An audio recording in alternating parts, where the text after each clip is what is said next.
He was focused. He was in the zone.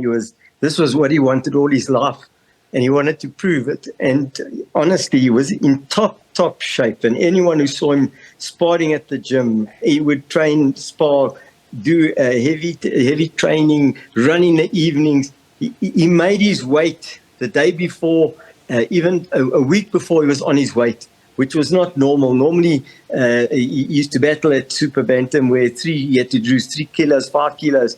He was spot on. He said he's not taking any chances, and he was waiting for this moment. It was a very, very dirty fight. But going into the 8th round, Ludumo started to want to mix it with him.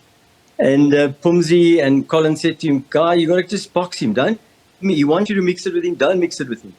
And then they said, if you don't, we're going to take you out. Then he in the 9th and 10th round, in the 10th and the 11th round, he came back nicely and he caught him plenty body blows.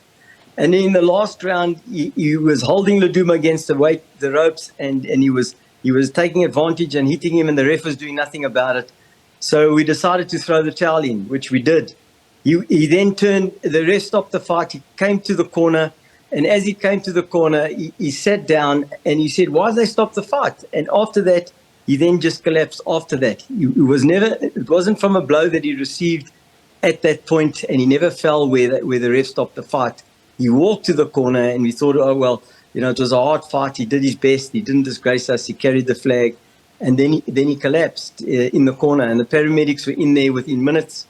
We put him, the ambulance was ready. We took him into the ambulance, and I went with him to the hospital where they did a scan and where they then went undergo tests, and immediately decided they phoned his mother, and they just had to do 1 or 2 bit of surgery, and they induced him into a coma, and he was there for 72 hours. He will be in the coma. We asked the people, what should we do? They said, best you go home. There's nothing you can do here for the next few days. And even when he comes out the coma, it might take a week or so to make sure that everything's fine, and to get him to a position where we understand what the actual damage is. So we arranged with some good friends of ours, family friends. They're there with him. We came back, and we're ready to go back at any stage and take his mom and his girlfriend and family with whatever the outcome is. And that's where we are. It's been very difficult.